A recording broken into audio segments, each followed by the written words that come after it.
మేడ్చల్ జిల్లా దుండిగల్లో వీధి కుక్కలు బీభత్సం సృష్టించాయి. 4 ఏళ్ల చిన్నారితో పాటు ఓ మహిళపై దాడి చేశాయి. చిన్నారి అనన్యను ఆసుపత్రికి తరలించిన కాసేపటికే ఓ మహిళపై దాడి చేశాయి. మున్సిపాలిటీ పరిధిలో కొన్ని నెలలుగా వీధి కుక్కలు స్వైర విహారం చేస్తున్నాయని వాపోయారు స్థానికులు. అధికారులకు ఫిర్యాదు చేసినా పట్టించుకోవడం లేదన్నారు. ఇకనైనా స్పందించి వీధి కుక్కల బెడదను తగ్గించాలని డిమాండ్ చేస్తున్నారు.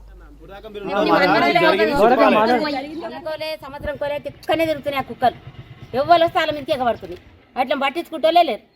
ఇప్పుడు పిల్ల పానం తింటుండే ఎగవాడు పడేసి కరిచింది. ఇప్పుడు మళ్ళీ అంతటినే ఇంకో కామెను కరిచింది.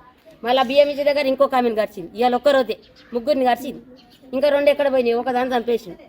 మస్తు మందిని కరిచినాయి. మా కుక్కలు ఎవరిని బాధ వాడేది వెళ్ళారుకుంటుండు కానీ ఇట్లా పట్టించుకున్న లేడు, అడిగినోడు లేడు, అట్లా పట్టుకుపోయినోడు లేడు. నేను ఇంట్లో ఉన్నా, పాప బయట రోజులాగానే ఆడుకుంటుంది కదా అని వదిలేసినా చూసుకోలేదు. పాపకు సడన్గా అలా అయిపోయింది. పీకేసింది, ఆడ వీకింది, లోపలికి పండ్లు దిగినాయి. ఇప్పుడు హాస్పిటల్ తీసుకెళ్ళిన, ఆయింట్మెంట్ ఇచ్చిర్రు, ఇంకా ఇంజెక్షన్స్ ఉన్నాయంట. అలా పిల్లడాడలు ఇటు పోదని పోతుంది. అది ఎట్లకెళ్ళి వచ్చిందో కుక్క తెలియదు. ఆ పిల్లలు నవ్వుకుని అనుకుని తలకాయ పట్టుకొని పొరిచి కరుస్తుంది. మేము కుక్కలు కరుస్తున్నాం కుక్కలు కొట్లాడుతున్నాం. కుక్కలు కాదు, పిల్ల సభ్యులు పడగానే ఆడుకోవాలి ఊరుకొచ్చి పట్టుకు పిల్ల నిలసబెట్టినాయి. లేకపోతే నెత్తిలో కలిసి ఇక్కడ షో మీద మొత్తం నెత్తంతా కొట్టినాయి. ఎంత కొట్టినాయి మేడ పట్టుకుని పిల్లలు చచ్చిపో పాప.